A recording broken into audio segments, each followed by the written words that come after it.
Marching through the streets of London, one of the largest right-wing demonstrations to take place in the UK in modern times. Organized by the far-right anti-immigration activist Tommy Robinson, it was billed as a celebration of free speech. Illegal immigration is out of control, and we're losing our voice. You know what I mean? Freedom of speech, I feel, is being eroded. Close by, a much smaller counter-protest organized by anti-racism activists. I'm just really against racism. So close at one point that right-wing marchers began throwing things at them and pushing police. But some demonstrators were looking beyond Britain's borders. Among the Union Jacks and St. George's crosses were MAGA hats and American flags.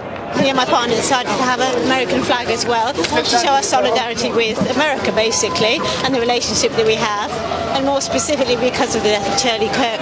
Do you feel a connection to Charlie Kirk? I like what he stood for. I like his integrity.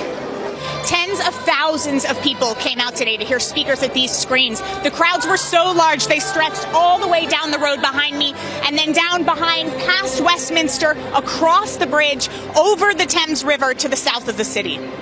One of those speakers, Tesla billionaire Elon Musk, who called for a change of government in the UK. What I see happening is a destruction of Britain. Rob traveled to London from Canada just to attend the march. I want to basically get an idea as to what they're going through, so I'll get a more clear picture as to what's coming to us. What do you make of when people call rallies like this racist? Oh, that's just a buzzword that they've been using for years to try to discourage it. They want to change the West completely and put it under more of an authoritarian rule.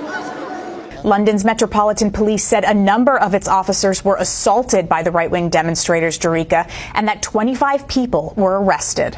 Stands in the legacy of Charlie Kirk.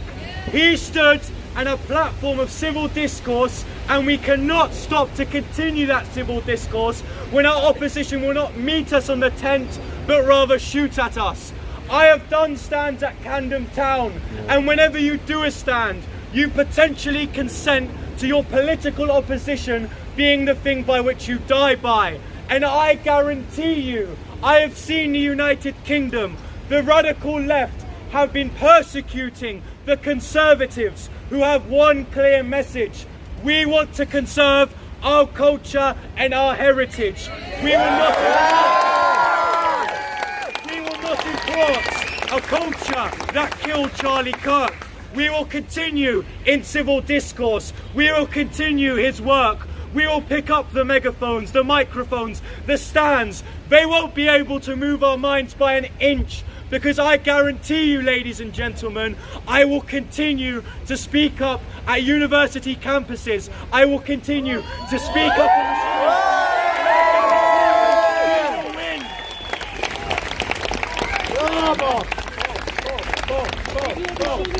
streets.